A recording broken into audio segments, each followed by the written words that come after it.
gentlemen, please join me in welcoming His Excellency William Ruto, President of the Republic of Kenya.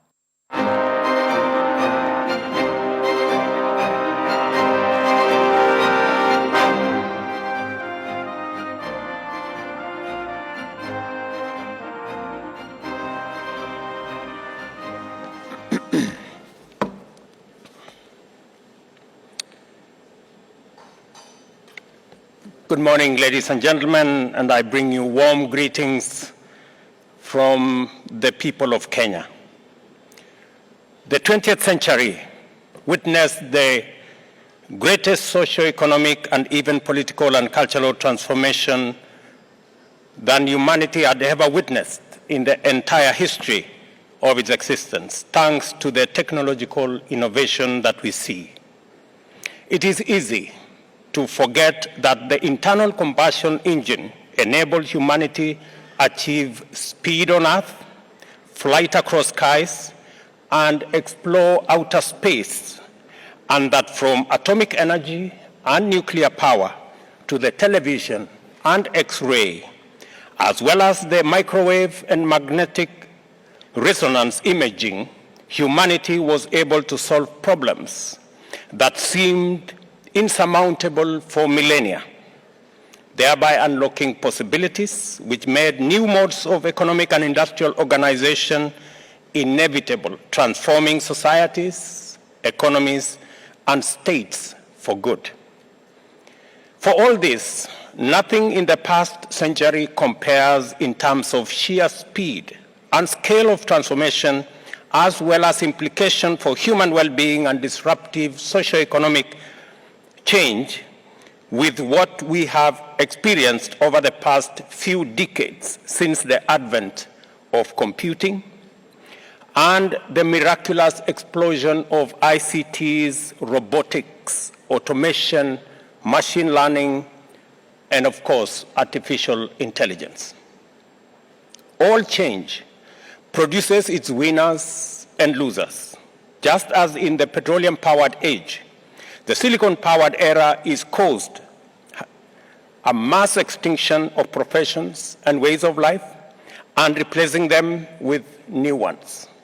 Similarly, the possibilities unleashed by the new industrial revolution are also redefining the opportunity and threat terrains across sectors. There has never been a time when thresholds of change were not only periods of intense debate, but also controversy. Innovations elicit resistance and attempts to suppress or adapt it to the status quo.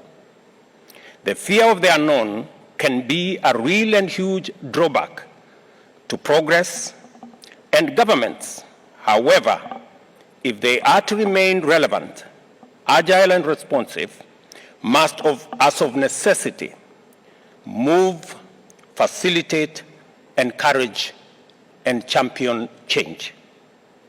From our experience with innovation in Kenya, I would say that it is wise to be vigilant against adverse implications, antisocial applications, and other threats that can arise due to unregulated or reckless experimentation with unsafe, scientifically untenable, or theoretically unsound technologies.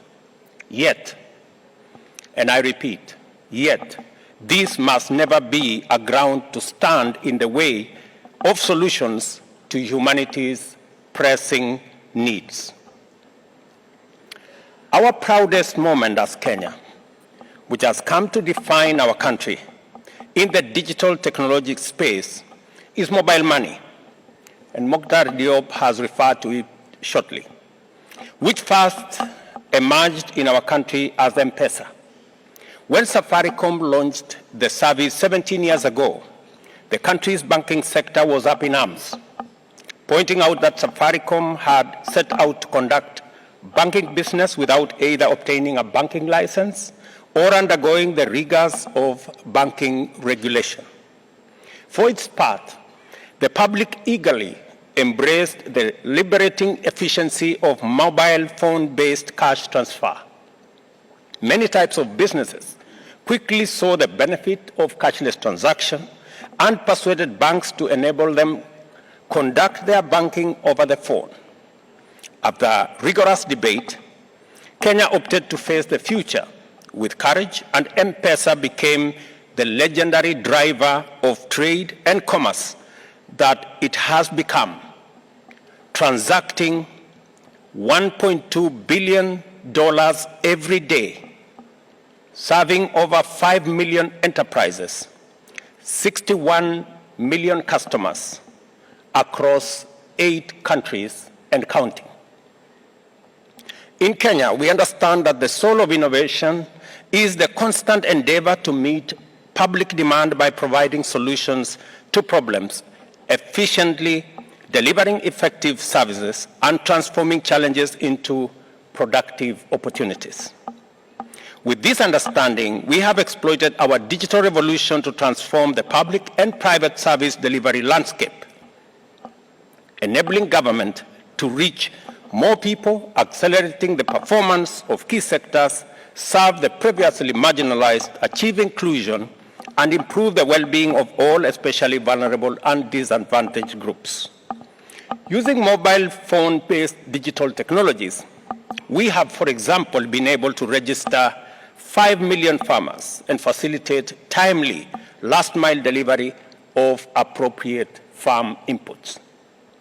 In an economy powered by an informal sector which provides over 70% of employment and contributes to more than 75% of our GDP, our transformation agenda in Kenya dictated that affordable credit and financial inclusion be made available to the majority as a matter of urgency. The Financial Inclusion Fund, or the Hustler Fund, has made this nearly possible, liberating millions from predatory lenders through a digital lending and savings platform powered by our telcos. Affordable credit is now a normal part of everyday business in our MSME sector. As we speak, the Hustler Fund serves 18.2 million customers and has disbursed $280 million in the last 1 year. Motivated by the resolve to achieve universal health coverage and make high-quality medical services attainable throughout the country, we also have deployed 107,000 community health promoters to serve in every village in Kenya, attend to citizens at their homes, capture diagnostic data with digital devices, and supervise medics using mobile phone.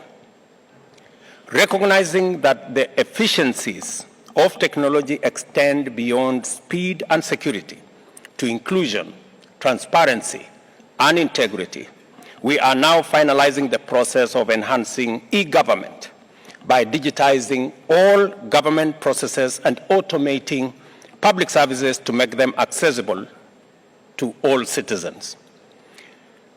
In the last 1 year, we have digitized government services from 5% to 80%. The plan is to make government 100% digital by the end of this year. From the difficult conversations Kenya had at the advent of our digital revolution in 2007, we have fully embraced the brave new world of digital governance and service delivery, together with all the benefits it brings. There is no doubt that changes, threats, and dangers exist, as they inevitably do in every field of human endeavor.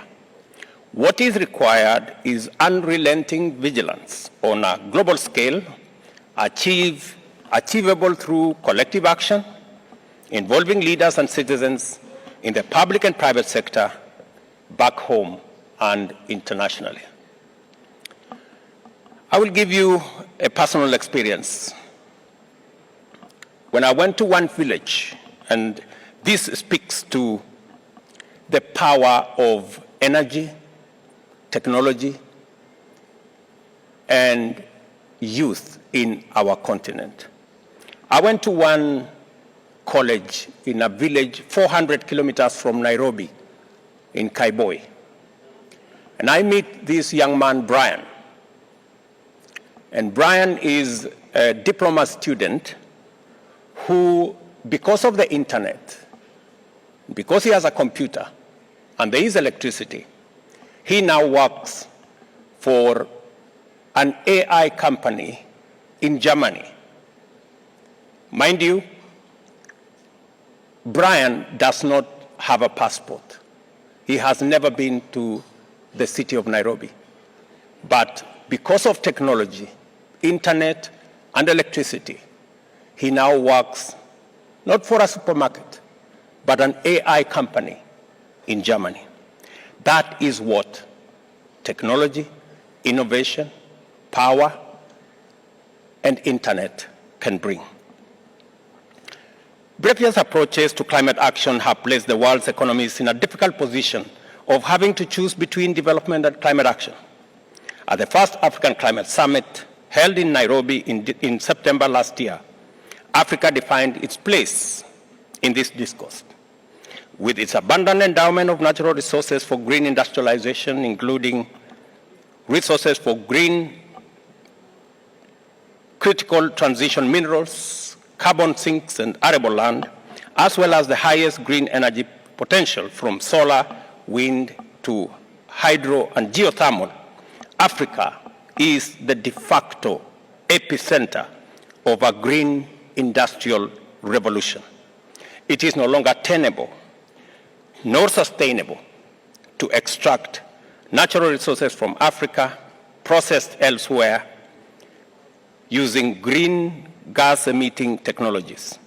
Green industrialization in Africa will simultaneously address unemployment, reduce inequality, discourage migration, while enhancing manufacturing efficiency and industrial sustainability.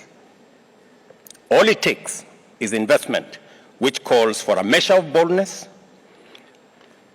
and intentionality, like that which channeled investments that turned the desert of Middle East to give us flourishing, futuristic centers like Dubai.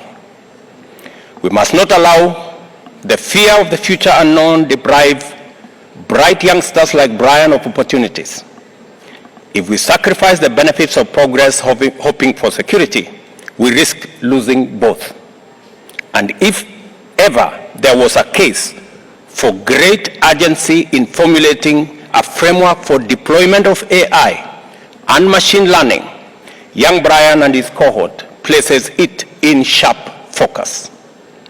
We must not hesitate to mobilize collective action and even anchor it through a dedicated multilateral agency concerned with how humanity will flourish on a thriving planet in the future, where we can all contribute resources and knowledge to improve our collective chances of winning now and winning in the future. Let me give you one final touch. Our tourism product has always been sustainable. Millions of tourists each year come to experience the global phenomenon of magical Kenya, a total of scenic beauty, unique flora and fauna, beautiful culture, and delightful hospitality. However, Kenya is not just the Silicon Savannah that is globally competitive digital ecosystem where solutions are constantly developed. Our Savannah grasslands plain is the theater where the earliest man confronted nature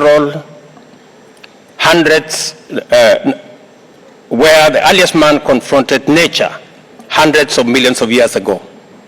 It has been scientifically documented that humankind's earliest ancestors lived in our country, with their earliest remains and settlements having been discovered in the Lake Turkana Basin to the north of Kenya.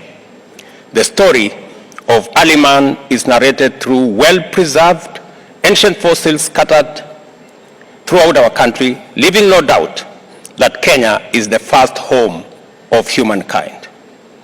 on top of an already excellent and globally competitive tourism product, the people of Kenya have a message for all people throughout the world.